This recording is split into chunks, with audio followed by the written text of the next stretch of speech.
잘못 선택하고 끝나는 거야. 근데 참여는 뭐냐면 앞으로도 더 이상 이러지 않겠습니다 하는 거 발언하고 같이 함께 들어가 있는 겁니다. 그러니까 일반적으로 회개하는 거하고 참여하고는 참여가 좀 범위가 큽니다. 네, 그렇게 보면 되겠습니다. 참여는 수행 이전에 또는 수행과 동시에 해야 한다. 그래서 항상 개정의 사막을 닦으라고 했으니 대성불교에서 개정해 사막에 대성기신을 닦으라고 한다. 그럼 여기 무슨 말인가 하면 개정의 사막에다가 대성기신이라는 말이 나와요. 이 말은 여러분 한번 오늘 처음 한번 다음에 언젠가 대성기신론이라는 공부를 책을 여러분들 한번 할 때가 있을 거예요. 대성기신론인데 대성기신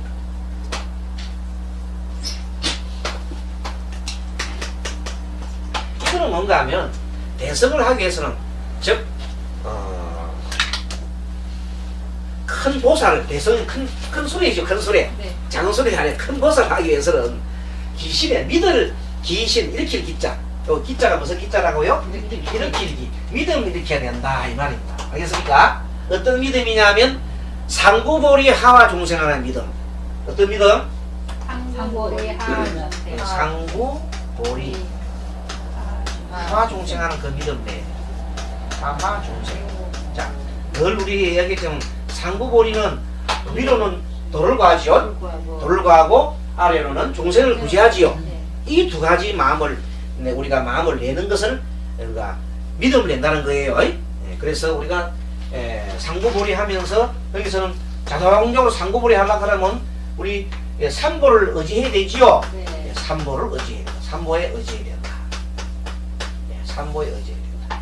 그리고 하종사하면 모든 방편들을 다 동원해서 그래서 대성기신이라는 것은 대성의 믿음을 일으키는 것으로서 신심의 영역 안에 또 다른 수행법이 있는 것이다. 그래서 우리가 이 보통 보면 발보리심이라는 말이 있어요. 보리심, 발보리심을 줄여서 발심이라고 그래요. 따라 발보리심. 이 발보리심을 줄여서 그냥 보통 보면 발심했나 그래. 발심. 너 발심하지 했나 이러면 발심했나. 그래서 발심도 안 했다 하면은 아직 안 된다는 거예요. 근데 발심이 뭔가 하면 상구보리 하와 종생하겠다는 믿음입니다. 그 마음을 내는 것을 발심하는 거예요.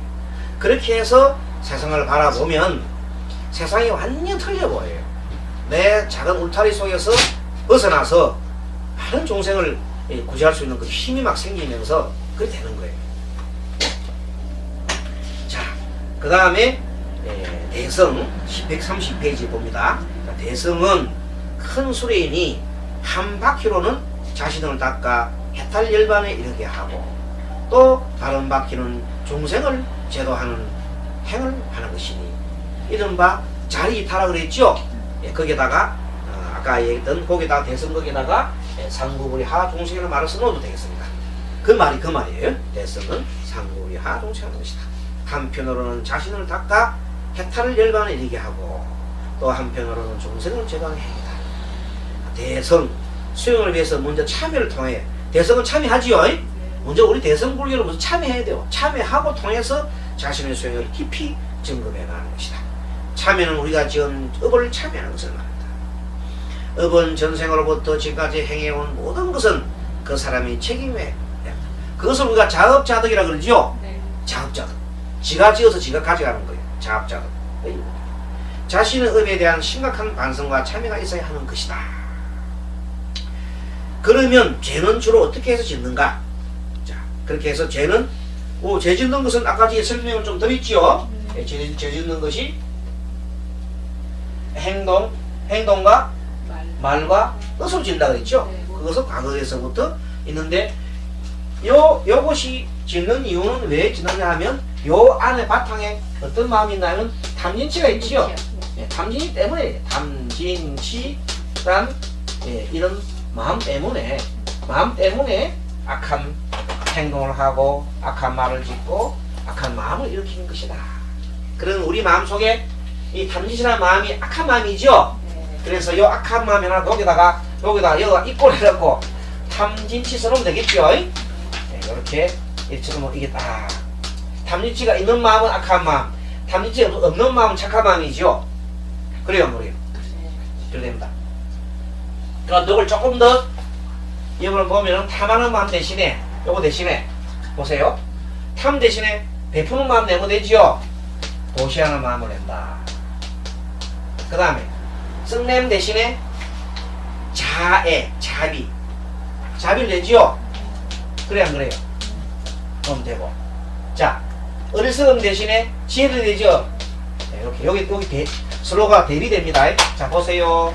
자, 착한 마음은 탐하는 마음 대신에 도시하는 마음, 베푸는 마음을 내고, 그 다음에 썩내는 마음 대신에 자비한 마음을 내고, 어리석은 마음 대신에 지혜로운 마음을 내는 것이 착한 마음입니다.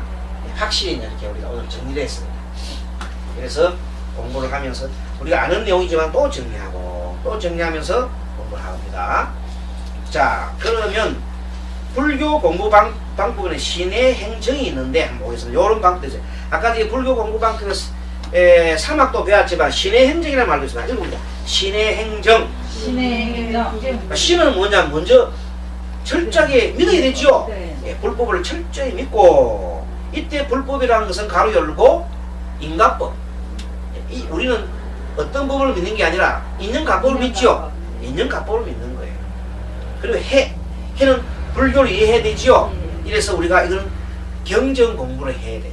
지금 현재 스님이 하고 우리가 하는 건 지금 경전 공부하고 있죠. 천수기라는 경전 공부하고 있잖아요. 그래서 이 해를 위해서 하는 거예요. 그 다음에 하고 난 다음에 행동을 해야 되죠.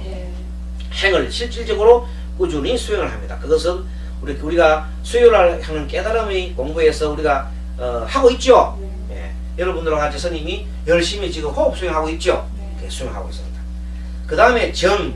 그러고 난 다음에는 자 우리가 자기 나름대로 하나의 그 체험을 통해서 하나의 깨달음을 얻는 거예요. 그것이 정이에요. 정. 그래서 열반을 정득한다. 그래서 신의 행정이 불교 공부법의 과정이다. 자, 그 다음에 대승보살도를 한번 보겠습니다. 대승보살도. 대승보살은 어떻게 하느냐 보세요. 맨 처음에 똑같이 신내지요. 그 다음에 해했지요. 행했지요. 그 다음에 그 사이에다가 회양을 하나 더 넣었어요. 우리가 잘하는 회양이 회양. 그렇게 회양은 내가 이렇게 한 그 공덕을 많은 이들한테 돌려주는 거지요. 그 공을 돌린다는 거예요. 그래서 항상 회양이 있다. 그래서 부처님이 위대한 까닭은 부처님이 도를 이루고 그 다음에 위없는 도를 이뤄서가 아니라 그것보다도 더 중요한 것이 종생을 위해서 종생 제도를 위해서 온몸을 바쳤지요. 그것이 회양하는 거예요. 부처님은 깨달은 것을 종생을 위해서 회양하잖아요. 그래 회양하는 것을 우리가 바친다. 그래서 지금 스님이 그동안에 오랫동안 공부하고 또 지금도 공부해 가고 있는 이것을 여러분들한테 이렇게 돌려주는 것, 가르쳐 주는 것이 회양입니다. 스님 나름대로 회양하고 있는 거예요. 지금. 그래서 항상 불교에서는 회양을 하고 있다. 그래서 자 신은 불법을 철저히 믿고 신심에 가득 찰 때 이때 신심이 가득 차면 저절로 참여 나오겠죠. 그럼 저절로 참여가 나와야 돼. 자동이 모아서 참여가 나온다. 그럼 불교를 이해하면 아하 하고 이렇게 계속 탐성이 이제 일러지는 거야. 그래서 육바라밀에서 1차는 해가 있어요. 부처님이 가르침을 배운 처음의 상태가 해고 2차 반야는 반야지혜라고 그래요. 처음에 그 육바라밀 할 때 처음 해는 그냥 부처님이 가르친 그 처음부터 해가 여러분들 해가 부처님 해가 나오는 게 아니라 우리가 아는 지식이 있잖아요. 아는 지혜가 처음에는 배우는 그 1차를 아는 지혜라고 그래요. 그걸 건해라고 그래요. 건해. 그냥 문자로 이렇게 익힌 거, 여러분 익힌 거. 이런 익힌 것이 정말로 이제 반야지혜가 나오면 부처님 같은 반야지혜가 초월적 지혜라고 그래요. 자, 육바라밀은 한번 얘기해 보시죠. 육바라밀 제가 처음에 보시, 그 다음에 지계, 인욕, 정진, 선정, 지혜. 그렇죠? 보시, 지계, 인욕, 정진, 선정, 지혜. 그 육바라밀이라고 해요. 바람이라는 것은 최고의 경지에 도달하는 걸 말합니다. 바람이 뭐라고요? 최고의 경지에 도달하는 거. 그렇게 보시로서 최고의 경지에 도달하고 지계로서 최고의 경지에 도달하고 인욕 바람이라면 인욕으로 최고의 경지에 도달하고, 정진 바람이라면 정진으로서 최고의 경지에 도달하고, 선정은 바람이라면 선정으로 최고의 경지에 도달하고, 지혜 바람이라면 지혜로서 최고의 경지에 도달하죠. 그런 것을 바람이라 한다. 행은 꾸준히 수행을 하여, 불교는 계, 정, 해, 사망을 아까 설명했고요. 자, 계는 계율을 잘 지키고 시박을 짓지 않고 십선 행하는 거지요. 매일 우리 불교 생활 상담사, 소위 정법사들이 내일 받는 계가 또 시박을 짓지 않고 십선을 행하는 것입니다. 그 계를 내일 받습니다. 정은 고요히 그치는 것이니 지수행이다. 그렇습니다. 삼매속에 들어가기 전에 일단은 우리가 고요하게 마음을 챙겨야 되죠. 마음을 챙깁니다. 그리고 이제 해는 지혜로서 바라보니 관수행이 돼요. 관에서 이렇게 쳐다보는 거예요. 예, 지혜로서 관수행을 말한다. 마음을 고요하게 정한 다음에는 이제 깨뚫어 봐야지요. 그래서 알아차림도 자기가 공부한 수준 따라서 엄청나게 알아차림할 수가 있고, 뭐 간단한 알아차림도 할 수 있지만, 공부가 깊으면 깊을수록 깊이 넓게 크게 알아차림할 것이다. 자, 지관은 이빠사다라고 그러는데 수행법인데 반야지혜를 얻기 위해서 하는 것이요. 네 번째는 회양은 아까 설명드렸습니다. 그 다음 마지막에 정, 열반을 정득한다. 진참여를 해야 지혜를 정득한다. 그래서 참여를 처음에 공부할 때 참 무섭다고 처절히 뭘 해 참여를 합니다. 스님도 처음에는 스님 돼가지고 얼마나 눈물 흘리지 모르고 참여했습니다. 왜? 옛날 너무 잘못했거든. 지금 생각해보면 너무 잘못한 게 한두 가지 아니야. 그 사람들 피눈물 나게 했어. 그래서 같이 참여를 합니다. 참여를 하면서 부처님의 가르침을 배우면 이것이 환희를 불러일으킵니다. 참여를 하고 난 다음에 부처님 가르침을 배우면 환희심이 나요. 울면서 나중에는 막 서가모니 부처님 울면서 그냥 참여하면서 막 그래요. 한때 스님이 예전에 시골에 가가지고 시골 주유소가 있어요. 산 넘어가는 주유소가 있는데 밤에는 아주 깜깜해. 저녁 한 9시가 되면 문 닫아버려. 새벽에 한 6시 되면 문 여는데 밤에는 암흑 같은 시력에 다 퇴근해보고 아무도 내 혼자 있어요. 그러면 무인적인이죠. 오히려 상간보다도 더 위험해요. 왜냐하면 차가 지나가니까 어떤 사람들이 와가지고 뭐 행패 부릴 수 있잖아요. 근데 이제 그러니까 2층에 내 혼자 사는데 꼭 문을 닫아놓고 혹시 모르니까 문 닫아놓고 앉아 더 앉아갖고 뭘 칩니까? 복탁. 내 혼자서 그때 스님도 아닌데도 복탁을 막 치고 이러는데 한때 막 복탁을 치면서 그때 서간몰입을 정진했어요. 서간몰입을. 진짜 하염없이 눈물이 흘러요.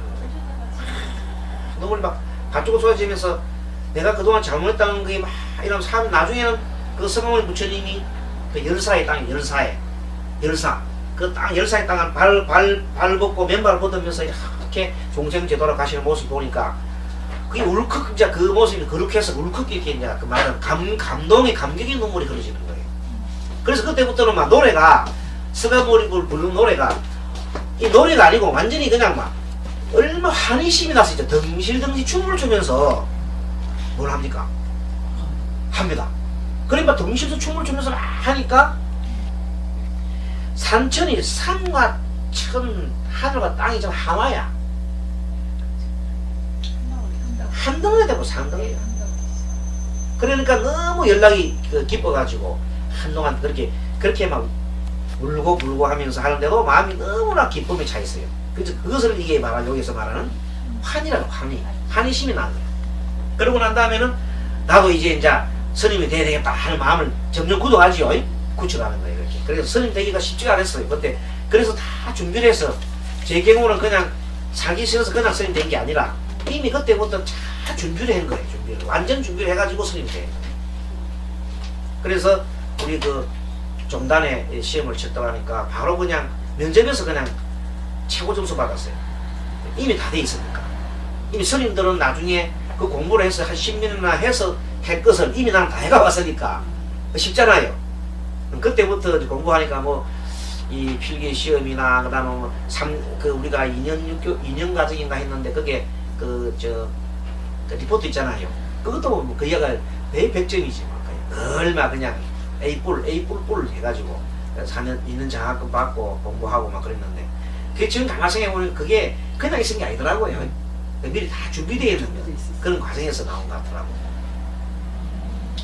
아무튼 그래서 그때 공부를 하면서 한의심을 스님이 너무나 불러일으키고 한 적이 있습니다. 그리고 신심이 없고 부처님의 가르침을 열심히 배우고 즉 1차적으로 해를 배우되 진정한 참여를 하지 않으면 진짜 지혜가 나오지 않는다고 합니다. 그래서 진짜 지혜가 라는 것은 그런 참여를 하고 난 다음에 한의를 얻고 그 다음에 지혜를 얻어야 진짜 참여가 되는 거예요. 그래서 원효 스님은 신심이 가득한 사람은 자기 참여를 한다고 그랬어요. 자기 참여. 그래서 원효의 금강산매론에 보면 중국 사람도 손을 들어 원효의 금강산매론을 칭찬했다.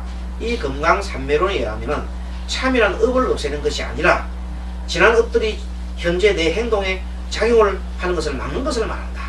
그렇게 업 자체가 내가 지은 업이 완전 소멸된다는 뜻이 아니라 참여를 하게 되면 예전에 지은 업이 있잖아요.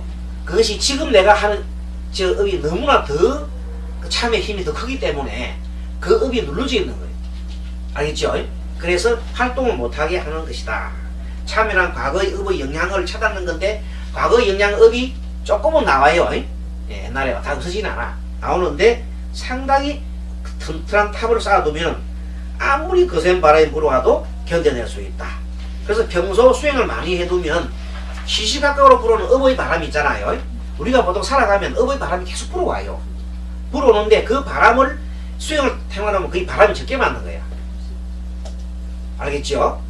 그래서 그러므로 참여의 중요성은 매우 크다고 했습니다. 그래서 참여는 지난 과거의 잘못된 업을 먼저 인정하고 더 이상 현재나